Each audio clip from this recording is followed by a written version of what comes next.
जिसाय पुस्तक 35 अध्याय ऐश्वर्यपूर्ण भविष्यत। मोर प्रांतर तथा जनशून्य देश आनंदित हेब, मरुभूमि आनंदित होई पुष्पित हेब, प्रचुर भाव पुष्पित होई ताहा कुंकुम बुदा सदृश आनंद और गान करी उल्लसित हेब। लेबानन गौरव और कार्मेल तथा सारेन प्रताप ताहा लाभ करिबो।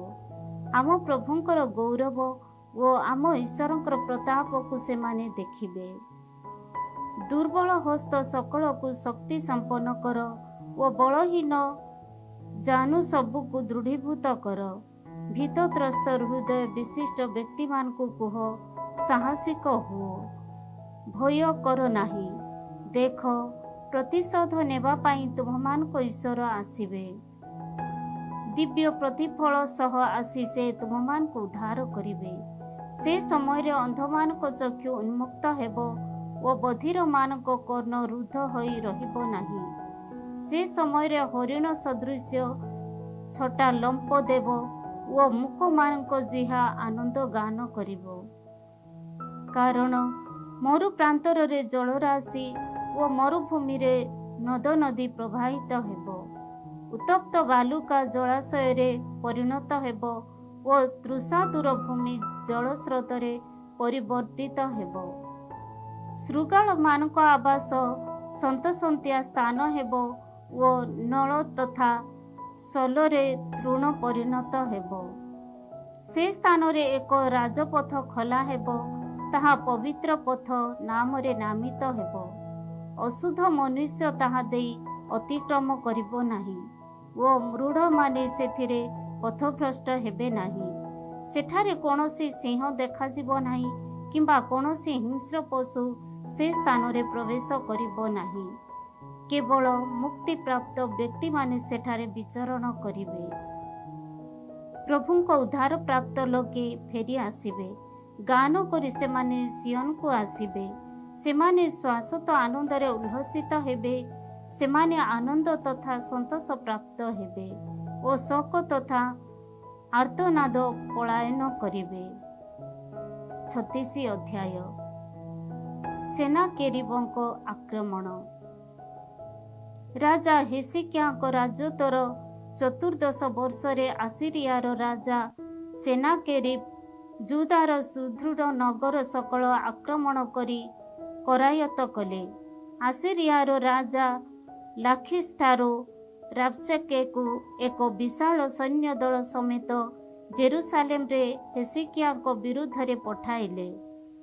पुणी रजकर क्षेत्र स्थित राजपथ समीपस्थ उपर पुष्करिणीर नाड़ी समीप रे से दंडायमान हेले। से समय रे हिल्किया पुत्र तथा राजप्रसाद रे देवान एलिकियाकिम सचिव सेवा ओ आसाफर पुत्र तथा अभिलेखक जोहा तांको निकट को आसिले।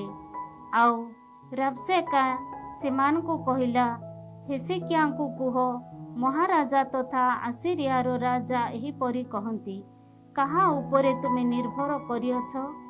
कथा मात्र को समर कौशल तथा पराक्रम सदृश तुमे कौन मने करुअछ? मो विरुद्ध रे विद्रोही हेबा पाई तुमे वर्तमान कहा उपरे निर्भर कर? निज उपरे आउ जीवा व्यक्तिर हस्त को विध करिबा पाई सक्षम एक भग्न नल मात्र होइथिबा सेही इजिप्ट उपरे तुमे निर्भर करियछ। इजिप्टर फारो ठारे आश्रय नेथिबा समस्तक पाई सेपरी अटंती। किंतु तुमे जदि मते कहूथाओ, प्रभु आम ईश्वरंक ठारे आमे निर्भर करुअछु, तेबे से कौन सेही प्रभु नुहंती जहांकर उच्च पूजास्थली तथा बलिपीठ सबुको हेसिकिया विनाश करी जुदा तथा जेरुसालेम वासी को कहिथिले। जेरुसालेम तो एही बलिपीठ सम्मुखरे तुम्हे माने आराधना करिबो। वर्तमान आस मोर मुनिब आसीरियार राजा को सह एक पण रख। 2000 अश्व उपरे ଆରୋହଣ କରିବା ପାଇଁ ସମର୍ଥ ଆଶ୍ରୟୀମାନେ ଯଦି ତୁମର ଅଛନ୍ତି, ତେବେ ମୁଁ ତୁମକୁ ସେ ସକଳ ଦାନ କରିବି। ତାହେଲେ ରଥ ତଥା ସାରଥୀମାନଙ୍କ ପାଇଁ ଇଜିପ୍ଟରେ ଆଶ୍ରିତ ତୁମେ ମୋର ମୁନିବଙ୍କ ପରିଚାରକମାନଙ୍କ ମଧ୍ୟରୁ ଏକ କ୍ଷୁଦ୍ରତମ ସେନାପତିଙ୍କୁ କିପରି ପରାଜିତ କରିପାରିବ? ଏତଦ୍ ବ୍ୟତୀତ ଏହି ସ୍ଥଳୀକୁ ବିନାଶ କରିବା ପାଇଁ ମୁଁ କ'ଣ ପ୍ରଭୁଙ୍କର ବିନା ସାହାଯ୍ୟରେ ଆସିଅଛି? ପ୍ରଭୁ ମୋତେ କହିଅଛନ୍ତି, ଏହି ଦେଶ ବିରୁଦ୍ଧରେ ପ୍ରସ୍ଥାନ କରି ତାହା ବିଧ୍ୱସ୍ତ କର। ସେ ସମୟରେ ଏଲିକ୍ୟାମ, ସେବ୍ନା, ଜହା ରାବଶେକେକୁ କହିଲେ, ସଦୟ ହୋଇ ତୁମର ଏହି ଦାସମାନଙ୍କ ସହିତ ଆରାମୀୟ ଭାଷାରେ କଥା କୁହ, କାରଣ ଆମେ ତାହା ବୁଝିପାରୁ। ପ୍ରାଚୀର ଉପରେ ଦଣ୍ଡାୟମାନ ଏହି ଜନତାଙ୍କୁ ଶ୍ରୁତିଗୋଚରରେ ତୁମେ ଆମ ସହ ଜୁଦା ଦେଶୀୟ ଭାଷାରେ କଥା କୁହ ନାହିଁ।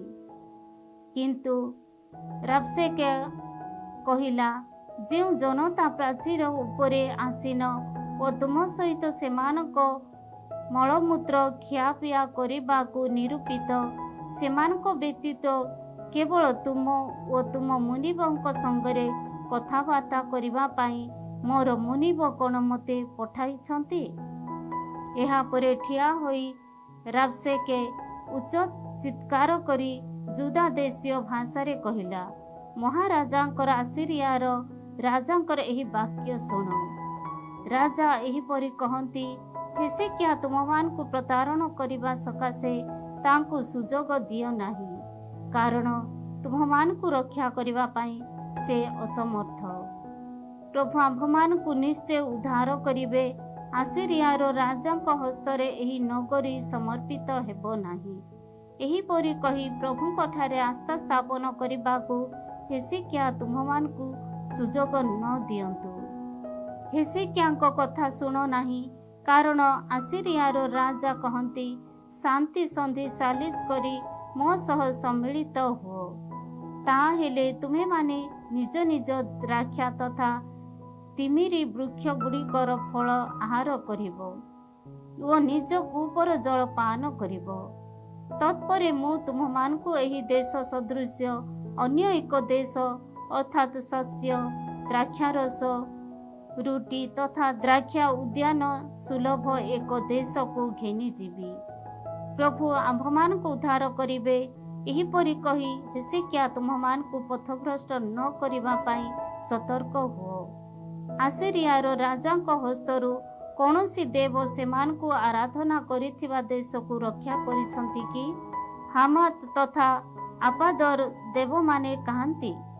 ସେଫାରବାଇମର ଦେବମାନେ କାହାନ୍ତି? ସେମାନେ କ'ଣ ସାମାରିଆକୁ ମୋ ହସ୍ତରୁ ରକ୍ଷା କରିଛନ୍ତି?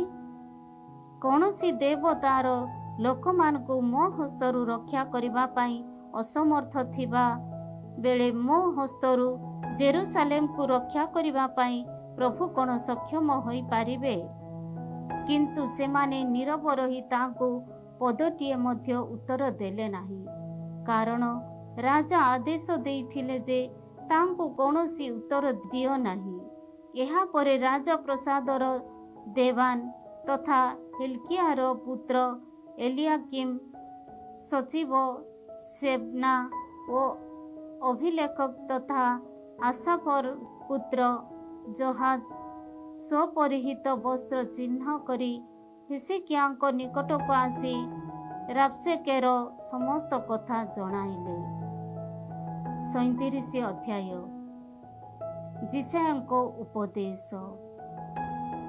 ଏହି ସମ୍ବାଦ ଶୁଣି ରାଜା ହେzekiah ସୁପରିହିତ ବସ୍ତ୍ର ଚିହ୍ନ କରି ଚଟବସ୍ତ୍ର ପରିହିତ ହୋଇ ପ୍ରଭୁଙ୍କ ଆଳୟକୁ ଗଲେ। ରାଜପ୍ରସାଦର ଦେୱାନ ଏଲିକ୍ୟାମ, ସଚିବ ସେବ୍ନା ଓ ପ୍ରମୁଖ ଯାଜକମାନଙ୍କୁ ଚଟବସ୍ତ୍ର ପରିହିତ କରାଇ ଆମୋସଙ୍କ ପୁତ୍ର ତଥା ପ୍ରବକ୍ତା ଜିସାୟାଙ୍କ ନିକଟକୁ ସେ ପଠାଇଲେ। ସେମାନେ ତାହାଙ୍କୁ କହିଲେ, ହେzekiah ଏହିପରି କହନ୍ତି, ଆଜି ଦୁର୍ଦ୍ଦଶା, ତିରସ୍କାର ତଥା ଅପମାନର ଦିବସ ଅଟେ। ଶିଶୁଗଣଙ୍କ ଜନ୍ମ ହେବାର ସମୟ ଉପସ୍ଥିତ, କିନ୍ତୁ ସେମାନଙ୍କୁ ପ୍ରସବ କରିବା ପାଇଁ କୌଣସି ଶକ୍ତି ନାହିଁ। ଜୀବିତ ଈଶ୍ୱରଙ୍କୁ ଉପହାସ କରିବା ପାଇଁ ଯାହାଙ୍କୁ ଆସିରିଆର ରାଜା ପଠାଇଲେ, ସେହି ରାବଶେକେର ବାକ୍ୟ ହୁଏତ ପ୍ରଭୁ ତୁମ ଈଶ୍ୱର ଶୁଣିବାକୁ ପାଇଥିବେ।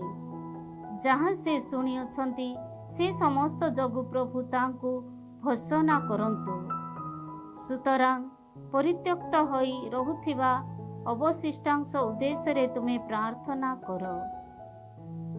ରାଜା ହେସିକିୟାଙ୍କର ସେବକମାନେ ଜିସାୟାଙ୍କ ପାଖକୁ ଆସିବା ବେଳେ ଜିସାୟା ସେମାନଙ୍କୁ କହିଲେ, ତୁମମାନଙ୍କର ମୁନିବଙ୍କୁ କୁହ, ପ୍ରଭୁ ଏହିପରି କହନ୍ତି, ଆସିରିଆର ରାଜାଙ୍କ ପରିଚାରକମାନେ ଯେଉଁ କଥା କହି ମୋତେ ଉପହାସ କରିଛନ୍ତି, ତାହା ଶୁଣି ତୁମେ ଭୀତ ହୁଅ ନାହିଁ। ଗୋଟିଏ ଗୁଜବ ଶୁଣି ସେ ଯେପରି ତାର ଦେଶକୁ ଫେରିଯାଏ, ସେଥିପାଇଁ ମୁଁ ତାଙ୍କୁ ଗୋଟିଏ ଆତ୍ମାରେ ଆବିଷ୍ଟ କରାଇବି। ସେ ତା ଦେଶରେ ଖଡ୍ଗ ଦ୍ୱାରା ପତିତ ହେବା ପାଇଁ ମୁଁ ସୁଯୋଗ ସୃଷ୍ଟି କରିବି। ରାବଶାକେ ଫେରିବା ବେଳେ ସେ ଦେଖିବାକୁ ପାଇଲା ଯେ ଆସିରିଆର ରାଜା ଲିବ୍ନା ବିରୁଦ୍ଧରେ ଯୁଦ୍ଧ କରନ୍ତି, କାରଣ ସେ ଶୁଣିଲା ଯେ ଲାଖିସ୍ ତ୍ୟାଗ କରି ରାଜା ଯାଇଛନ୍ତି। ଆସିରିଆର ରାଜା ବିରୁଦ୍ଧରେ ଯୁଦ୍ଧ କରିବା ପାଇଁ ଇଥିଓପିଆର ରାଜା ତିର୍ହାକା ଆସୁଛନ୍ତି ବୋଲି ଶୁଣି ହେସିକିୟାଙ୍କ ପାଖକୁ ପୁନରାୟ ଦୂତ ପଠାଇ ସେ କହିଲା, ତୁମେମାନେ ଜୁଦାର ରାଜା ହେସିକିୟାଙ୍କ ଏହିପରି କୁହ, ଆସିରିଆର ରାଜାଙ୍କ ହସ୍ତରେ ଜେରୁସାଲେମ ସମର୍ପିତ ହେବ ନାହିଁ ବୋଲି କହିଥିବା ଯୋଗୁଁ ତୁମେ ଯାହାଙ୍କଠାରେ ନିର୍ଭର କରିଅଛ, ସେ ଈଶ୍ୱରଙ୍କ ଦ୍ୱାରା ତୁମେ ପ୍ରବଞ୍ଚିତ ହୁଅ ନାହିଁ। ସବୁ ଦେଶକୁ ସମୂଳେ ବିନାଶ କରିଥିବା ଆସିରିଆର ରାଜାମାନଙ୍କ କାର୍ଯ୍ୟ ସମ୍ବନ୍ଧରେ ତୁମେ ଶୁଣିଅଛ। ତାହେଲେ ତୁମେ କ'ଣ ରକ୍ଷା ପାଇବ? ଗୋସେନ, ହାରାନ, ରେସେଫ ପ୍ରଭୃତି ଦେଶ ତଥା ତେଲାସାବାସୀ ଏଦୋନୀୟ ଲୋକମାନଙ୍କୁ ମୋର ପିତୃପୁରୁଷମାନେ ଯେତେବେଳେ ବିନାଶ କଲେ, ସେତେବେଳେ ସେହି ଜାତିଗଣର ଦେବମାନେ କ'ଣ ସେମାନଙ୍କୁ ରକ୍ଷା କଲେ? ହାମାତ, ଆରପାଦ, ସେଫାର, ବାଇମ, ହେନା, ଇବା ଏ ସମସ୍ତ ଦେଶର ରାଜାମାନେ କାହାନ୍ତି? ଦୂତମାନଙ୍କ ହସ୍ତରୁ ସେହି ପତ୍ର ନେଇ ହେସିକିୟା ପାଠ କଲେ। ତତ୍ପରେ ପ୍ରଭୁଙ୍କ ଆଳୟକୁ ଯାଇ ତାହା ପ୍ରଭୁଙ୍କ ସନ୍ନିଧାନରେ ବିଛାଇ ରଖିଲେ। ଏହାପରେ ପ୍ରଭୁଙ୍କ ସମ୍ମୁଖରେ ପ୍ରାର୍ଥନା କରି ହେସିକିୟା କହିଲେ, ଇସ୍ରାଏଲର ଈଶ୍ୱର, ହେ ସେନାଧୀଶ ପ୍ରଭୁ, କେରୁବମାନଙ୍କ ଉପରେ ଆସୀନ ହୋଇଥିବା କେବଳ ତୁମେ ଈଶ୍ୱର। ତୁମେ ଅଟ ଭୂମଣ୍ଡଳର ସମସ୍ତ ରାଜ୍ୟର ଈଶ୍ୱର। ନଭମଣ୍ଡଳ ତଥା ଧରାଧାମ ତୁମେ ସୃଜନ କରିଅଛ। ହେ ପ୍ରଭୁ, ମନୋଯୋଗପୂର୍ବକ ଶୁଣ। ହେ ପ୍ରଭୁ, ଚକ୍ଷୁ ଉନ୍ମୁକ୍ତ କରି ଦେଖ।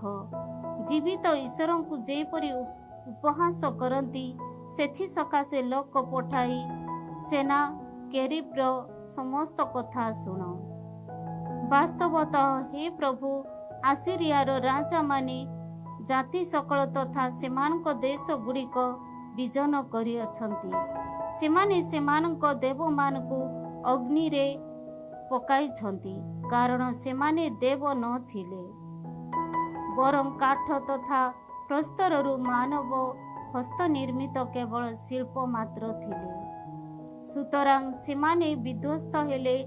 ସୁତରାଂ ହେ ପ୍ରଭୁ, ହେ ଆମ ମାନବ ଈଶ୍ୱର, ବର୍ତ୍ତମାନ ଆମକୁ ତାଙ୍କ ହସ୍ତରୁ ରକ୍ଷା କର। ତାହେଲେ ପୃଥିବୀ ବ୍ୟାପୀ ସମସ୍ତ ରାଜ୍ୟ ଜାଣିବେ ଯେ କେବଳ ତୁମେ ପ୍ରଭୁ। ସେ ସମୟରେ ଆମୋସଙ୍କ ପୁତ୍ର ଜିସାୟା ହେସିକିୟାଙ୍କ ନିକଟକୁ ଏହି ସନ୍ଦେଶ ପଠାଇ କହିଲେ, ପ୍ରଭୁ ଇସ୍ରାଏଲର ଈଶ୍ୱର ଏହିପରି କହନ୍ତି, ଆସିରିଆର ରାଜା ସେନାକେରିବ ସମ୍ବନ୍ଧରେ ତୁମେ ମୋ ସନ୍ନିଧାନରେ ପ୍ରାର୍ଥନା କରିଥିବା ଯୋଗୁଁ ତା ସମ୍ପର୍କରେ ପ୍ରଭୁଙ୍କ ଦ୍ୱାରା କଥିତ ବଚନ ଏହା, ସିୟନର ହେ କୁମାରୀ କନ୍ୟା, ତୁମକୁ ସେ ବିଦ୍ୱେଷ ତଥା ଉପହାସ କରେ। ହେ ଜେରୁସାଲେମର କନ୍ୟା, ତୁମର ପଛ ଆଡ଼େ ସେ ତାର ମସ୍ତକ ଆନ୍ଦୋଳିତ କରେ। ତୁମେ କାହାକୁ ଉପହାସ ତଥା ନିନ୍ଦା କରିଅଛ? କାହା ବିରୁଦ୍ଧରେ ତୁମେ ତୁମର ସ୍ୱର ଅହଙ୍କାରୀ ଚକ୍ଷୁ ଉତ୍ତୋଳନ କରିଅଛ? ଇସ୍ରାଏଲର ସେହି ପବିତ୍ରତମଙ୍କ ବିରୁଦ୍ଧରେ ତୁମ ସେବକମାନଙ୍କ ମାଧ୍ୟମରେ ତୁମେ ପ୍ରଭୁଙ୍କୁ ଉପହାସ କରିଅଛ। ତୁମେ କହିଅଛ ଯେ ମୋର ଅନେକ ରଥ ନେଇ ମୁଁ ଗିରିଶୃଙ୍ଗ ସବୁ ଆରୋହଣ କରିଅଛି। ଲେବାନନର ଅଭ୍ୟନ୍ତର ପ୍ରଦେଶମାନଙ୍କରେ ମୁଁ ପ୍ରବେଶ କରିଅଛି। ତାହାର ଉଚ୍ଚତମ ଦେବଦାରୁ ତଥା ବିଶିଷ୍ଟ ଏରେସ୍ ବୃକ୍ଷ ସକଳ ମୁଁ କାଟି ପକାଇଅଛି। ତାହାର ଦୂରସ୍ଥ ଗୁପ୍ତ ସ୍ଥାନ ତଥା ନିବିଡ଼ତମ ଅରଣ୍ୟରେ ମୁଁ ପ୍ରବେଶ କରିଅଛି।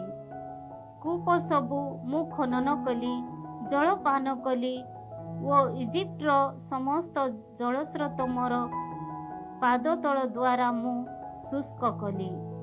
ତୁମେ କ'ଣ ଶୁଣିନାହଁ ଯେ ଏ ସମସ୍ତ କାର୍ଯ୍ୟ ମୁଁ ବହୁ ପୂର୍ବରୁ ନିରୂପଣ କରିଅଛି?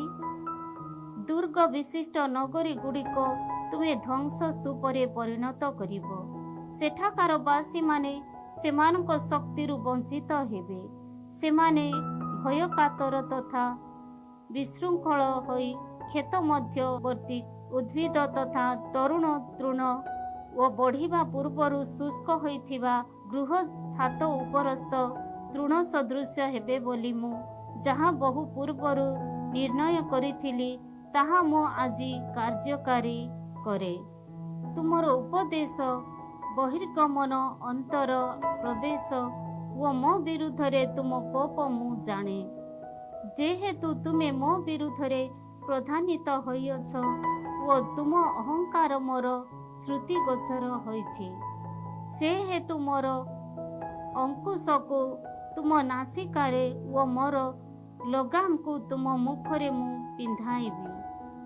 ଓ ଯେଉଁ ପଥରେ ତୁମେ ଆସିଲ, ସେହି ପଥ ଦେଇ ମୁଁ ତୁମକୁ ଫେରାଇବି। ତୁମ ନିମନ୍ତେ ଏହା ଏକ ସଂକେତ ହେବ, ଯାହା ସ୍ୱୟଂ ଉତ୍ପନ୍ନ ହେବ। ତାହା ତୁମେ ଏହି ବର୍ଷ ଭୋଜନ କରିବ। ଦ୍ୱିତୀୟ ବର୍ଷ ମଧ୍ୟ ସେହିପରି ଉତ୍ପନ୍ନ ଶସ୍ୟକୁ ତୁମେ ଭୋଜନ କରିବ। ତୃତୀୟ ବର୍ଷରେ ତୁମ ରୋପଣ କରିବ, ଫସଲ ଅମଳ କରିବ, ଦ୍ରାକ୍ଷା ଉଦ୍ୟାନ ପ୍ରସ୍ତୁତ କରିବ ଓ ସେ ସମସ୍ତର ଫଳ ଆହାର କରିବ। ଯେଉଁମାନେ ରକ୍ଷାପ୍ରାପ୍ତ ହୋଇ ଯୁଦା ବଂଶରେ ଅବଶିଷ୍ଟ ରହନ୍ତି, ସେମାନେ ଗଭୀରରେ ମୂଳ ପାତିବେ ଓ ସେମାନଙ୍କ ଉପରେ ଫଳ ଫଳୁଥିବା ବୃକ୍ଷ ସଦୃଶ୍ୟ ହେବେ। କାରଣ ଜେରୁସାଲେମ ଏକ ଅବଶିଷ୍ଟାଂଶ ବାହାରିବ ଓ ସିୟନ ପାହାଡ଼କୁ ରକ୍ଷାପ୍ରାପ୍ତ ମାନଙ୍କର ଏକ ଦଳ ବାହାରିବ। ପ୍ରଭୁଙ୍କର ଉତ୍ସାହ ଏହା ସାଧନ କରିବ। ସୁତରାଂ ଆସିରିଆର ରାଜାଙ୍କ ସମ୍ବନ୍ଧରେ ପ୍ରଭୁ କହନ୍ତି, ସେ ଏହି ନଗରୀରେ ପ୍ରବେଶ କରିବ ନାହିଁ, ତନ୍ମଧ୍ୟକୁ ସରକ୍ଷେପ କରିବ ନାହିଁ, ଢାଲ ପରିହିତ ହୋଇ ନଗରୀ ସମ୍ମୁଖ ଦେଶକୁ ଆସିବ ନାହିଁ, କିମ୍ବା ତାହା ବିରୁଦ୍ଧରେ ଅବରୋଧ କୁଦ ଉତ୍ତୋଳନ କରିବ ନାହିଁ। ପ୍ରଭୁ କହନ୍ତି, ଆଗତ ପଥ ଦେଇ ସେ ଫେରିଯିବ ଓ ନଗରୀରେ ସେ ପ୍ରବେଶ କରିବ ନାହିଁ। ମୋର ତଥା ମୋର ଦାସ ଦାବୀଦଙ୍କ ସକାଶେ ମୁଁ ଏହି ନଗରୀକୁ ସମର୍ଥନ କରି ରକ୍ଷା କରିବି। ତହୁଁ ପ୍ରଭୁଙ୍କର ଜଣେ ଦୂତ ଆସିରିଆ ମାନଙ୍କ ଛାଉଣୀରେ ପ୍ରବେଶ କରି 1,85,000 ବ୍ୟକ୍ତିଙ୍କୁ ନିଧନ କଲେ। ପ୍ରଭାତରେ ଲୋକେ ଉଜାଗର ହୋଇ ଉଠିବା ବେଳେ ସର୍ବତ୍ର ମୃତ ଶରୀର ପଡ଼ିଥିବା ଦେଖାଗଲା। ଏହାପରେ ଆସିରିଆର ରାଜା ସେନାକେରିବ୍ ସେ ସ୍ଥାନରୁ ପ୍ରସ୍ଥାନ କରି ସ୍ୱଦେଶକୁ ଫେରିଗଲେ ଓ ନିନିବେଠାରେ ବାସ କଲେ। ସେ ଯେବେ ତାହାଙ୍କର ଦେବ ନିସ୍ରଖର ମନ୍ଦିରରେ ଉପାସନା କରିଥିଲେ, ତେବେ ତାଙ୍କ ପୁତ୍ରଦ୍ୱୟ ଆଦ୍ରାମେଲେକ୍ ଓ ସାରେସାର ତାଙ୍କ ଖଡ୍ଗରେ ନିଧନ କଲେ। ତତ୍ପରେ ଆରାରାଥ ଦେଶକୁ ପଳାୟନ କଲେ। ତାଙ୍କ ପରିବର୍ତ୍ତେ ତାଙ୍କର ପୁତ୍ର ଏସାହାଜନ ରାଜ୍ୟ ଶାସନର ଦାୟିତ୍ୱ ଗ୍ରହଣ କଲେ। 38 ଅଧ୍ୟାୟ। ହେସିକିଆଙ୍କର ରୋଗ ତଥା ସୁସ୍ଥୀକରଣ। ସେହି ଦିନମାନଙ୍କରେ ରୋଗ ପ୍ରପୀଡ଼ିତ ହୋଇ ହେସିକିଆ ମୃତପ୍ରାୟ ହେଲେ। ତାଙ୍କ ନିକଟକୁ ଆମୋସଙ୍କ ପୁତ୍ର ଜିସାୟା ଆସି କହିଲେ, ପ୍ରଭୁ ଏହା କହନ୍ତି, ତୁମ ପାରିବାରିକ କାର୍ଯ୍ୟ ଶୃଙ୍ଖଳିତ କର, କାରଣ ତୁମେ ମୃତ୍ୟୁବରଣ କରିବ ଓ ଆରୋଗ୍ୟ ଲାଭ କରିବ ନାହିଁ। ସେ ସମୟରେ ହେସିକିଆ କାନ୍ଥ ଆଡ଼େ ମୁହଁ ବୁଲାଇ ପ୍ରଭୁଙ୍କ ସନ୍ନିଧାନରେ ପ୍ରାର୍ଥନା କରି କହିଲେ, ହେ ପ୍ରଭୁ, ମୁଁ ତୁମ ସନ୍ନିଧାନରେ କିଭଳି ବିଶ୍ୱସ୍ତ ତଥା ପୂର୍ଣ୍ଣ ଚିତ୍ତ ନେଇ ବିଚରଣ କଲି ଓ ତୁମ ଦୃଷ୍ଟିରେ ସତ୍କର୍ମ କଲି, ତାହା ସ୍ମରଣ କରିବା ପାଇଁ ମୁଁ ବର୍ତ୍ତମାନ ଅନୁନୟ କରେ। ତତ୍ପରେ ସେ ଅତ୍ୟଧିକ ବ୍ୟାକୁଳ ହୋଇ କ୍ରନ୍ଦନ କଲେ। ସେତେବେଳେ ଜିସାୟାଙ୍କ ପ୍ରତି ପ୍ରଭୁ ବଚନ କଥିତ ହେଲା, ଯାଇ ହେସିକିଆଙ୍କୁ କୁହ, ତୁମ ପିତା ଦାବିଦଙ୍କ ଈଶ୍ୱର ଏହା କହନ୍ତି, ତୁମ ପ୍ରାର୍ଥନା ମୋର ଶ୍ରୁତିଗୋଚର ହେଲା। ମୁଁ ତୁମ ଅଶ୍ରୁ ଦେଖିଲି। ତୁମ ଆୟୁକୁ ମୁଁ ଆହୁରି 15 ବର୍ଷ ଧରି ବଢ଼ାଇ ଦେବି। ଆସିରିଆର ରାଜାଙ୍କ ହସ୍ତରୁ ମୁଁ ତୁମକୁ ଓ ଏହି ନଗରୀକୁ ଉଦ୍ଧାର କରିବି। ମୁଁ ଏହି ନଗରୀକୁ ରକ୍ଷା କରିବି। ତାହାଙ୍କ ଦ୍ୱାରା ପ୍ରତିଜ୍ଞାବଦ୍ଧ ଏହି କାର୍ଯ୍ୟକୁ ପ୍ରଭୁ ଯେ ନିର୍ବାହ କରିବେ, ଏଥିପାଇଁ ତାହାଙ୍କ ଦ୍ୱାରା ପ୍ରଦତ୍ତ ଏକ ସଂକେତ ଏହା। ଆହାସଙ୍କ ସୂର୍ଯ୍ୟ ଘଟିକାରେ ଅସ୍ତମିତ ସୂର୍ଯ୍ୟ କିରଣ ଦ୍ୱାରା ଘଟାଇଥିବା ଛାୟାକୁ ମୁଁ 10 ପାଦ ପଛକୁ ଘୁଞ୍ଚାଇବି। ଫଳରେ ଛାୟା ସୂର୍ଯ୍ୟ ଘଟିକାରେ 10 ପାଦ ପଛକୁ ଘୁଞ୍ଚିଗଲା। ରୋଗ ପ୍ରପୀଡ଼ିତ ତଥା ସେଥିରୁ ଆରୋଗ୍ୟ ଲାଭ କଲା ପରେ ଜୁଦାର ରାଜା ହେସିକିଆଙ୍କ ଦ୍ୱାରା ରଚିତ ଏକ ଲିଖନ। ମୁଁ କହିଲି, ମୋର ଆୟୁର ମଧ୍ୟାହ୍ନରେ ମୋତେ ଦେହତ୍ୟାଗ କରିବାକୁ ହେବ। ମୋର ଆୟୁର ଅବଶିଷ୍ଟାଂଶ ପାତାଳ ଦ୍ୱାରରେ କଟାଇବା ପାଇଁ ମୁଁ ନିର୍ଦ୍ଧାରିତ। ମୁଁ କହିଲି, ଜୀବିତମାନଙ୍କ ଦେଶରେ ମୁଁ ଆଉ କେବେ ହିଁ ପ୍ରଭୁଙ୍କ ଦର୍ଶନ ଲାଭ କରିବି ନାହିଁ। ପୃଥିବୀବାସୀମାନଙ୍କ ମଧ୍ୟରେ ମଣିଷକୁ ମୁଁ ପୁଣି କେବେ ଦେଖିବି ନାହିଁ। ମୋର ବସତି ମୋ ଠାରୁ ଉତ୍ପାଟିତ ଏବଂ ମେଷପାଳକର ତମ୍ବୁ ତୁଲ୍ୟ ମୋ ଠାରୁ ଅପସାରିତ। ମୋର ଜୀବନକୁ ମୁଁ ତନ୍ତୀ ପରି ଘୋଡ଼ାଇ ଦେଉଛି। ସେ ମୋତେ ତନ୍ତରୁ ଉଚ୍ଛେଦ କରନ୍ତି। ଏକ ଦିନ ତଥା ଏକ ରାତି ମଧ୍ୟରେ ତୁମେ ମୋତେ ମୋର ଅନ୍ତ୍ୟକୁ ଆନୟନ କରୁଅଛ। ସାହାଯ୍ୟ ଭିକ୍ଷା କରି ପ୍ରଭାତ ପର୍ଯ୍ୟନ୍ତ ମୁଁ କ୍ରନ୍ଦନ କରେ। ସିଂହ ସଦୃଶ୍ୟ ସେ ମୋର ସମସ୍ତ ଅସ୍ଥି ଭଗ୍ନ କରନ୍ତି। ଏକ ଦିନ ତଥା ଏକ ରାତି ମଧ୍ୟରେ ତୁମେ ମୋତେ ମୋର ଅନ୍ତ୍ୟକୁ ଆନୟନ କରୁଅଛ। ବାତକ ପକ୍ଷୀ କିମ୍ବା ବଗ ସଦୃଶ୍ୟ ମୁଁ ବିଳାପ କରେ। କପୋତ ତୁଲ୍ୟ ମୁଁ ଚି ଚି ଶବ୍ଦ କରେ। ଊର୍ଦ୍ଧ୍ୱକୁ ଚାହିଁ ମୋର ଚକ୍ଷୁ କ୍ଳାନ୍ତ। ହେ ପ୍ରଭୁ, ମୁଁ ଅତ୍ୟାଚାରିତ, ତୁମେ ମୋର ରକ୍ଷା ହୁଅ। କିନ୍ତୁ ମୁଁ କ'ଣ ବା କେହି ପାରିବି? ସେ ତ ମୋତେ କହିଅଛନ୍ତି ଓ ସେ ନିଜେ ଏହା ସାଧନ କରିଅଛନ୍ତି। ମୋର ମନୋବେଦନା ଯୋଗୁଁ ନିଦ୍ରା ମୋ ଠାରୁ ପଳାୟନ କରିଅଛି। ହେ ପ୍ରଭୁ, ମୋର ଆତ୍ମା ତୁମ ନିମନ୍ତେ ଜୀବିତ ହୋଇ ରହିବ। ମୁଁ କେବଳ ତୁମ ଉଦ୍ଦେଶ୍ୟରେ ଜୀବିତ ହୋଇ ରହିବି। ଆରୋଗ୍ୟ ପ୍ରଦାନ କରି ମୋତେ ଶ୍ୱାସ ବାୟୁ ଦିଅ। ମୋର ମଙ୍ଗଳ ନିମନ୍ତେ ମୁଁ କଠୋର ବେଦନା ଅନୁଭବ କରିଅଛି।